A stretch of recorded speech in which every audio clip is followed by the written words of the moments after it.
ఇవాళ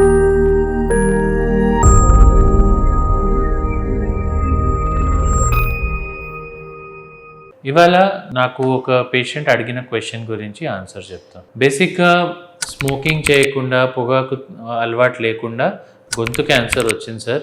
ఎందువల్ల వచ్చి ఉండొచ్చు, ఇదేమైనా వైరస్ ప్రభావమా, వేరే ఏదైనా రీజన్ ఉండొచ్చా అని అడిగారు. నమస్కారం, నేను doctor Avinash Chaitanya, head and neck surgical ఆంకాలజిస్ట్ని. గొంతు క్యాన్సర్ అంటే మనకి ఆహారం వెళ్ళే మార్గంలో వచ్చిన క్యాన్సర్లో చాలా కాజెస్ ఉంటాయి.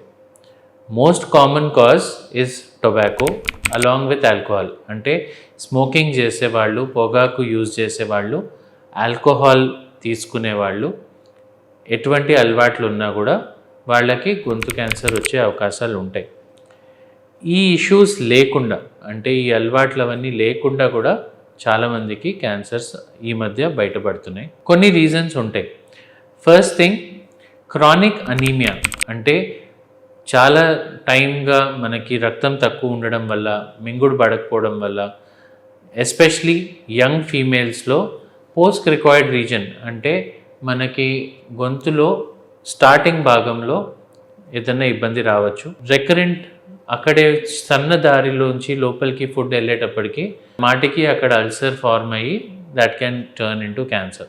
ఇంకో రీజన్ రీసెంట్గా చాలా ఎక్కువ అవుతోంది, అదేంటి అంటే HPV related oropharyngeal cancer. HPV virus, that is human papilloma virus. మనకి HPV virus infection generally mother నుంచి కానీ, సెక్షువల్ కాంటాక్ట్ నుంచి కానీ వస్తుంది. హెచ్పివి వైరస్ మన బాడీలో జనరలీ ఓరోఫెరింజియల్ రీజన్, అంటే టాన్సిల్స్, బేస్ ఆఫ్ టంగ్, ఆ రీజన్లో వెళ్ళి కూర్చుంటుంది.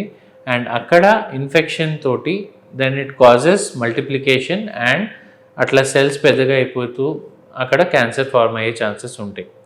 Generally they are very good type of cancers and radiation తోటి మంచిగా ట్రీట్ చేస్తాం. Apart from these two causes, generally genetic ఫ్యాక్టర్సే కాజెస్ ఉంటాయి.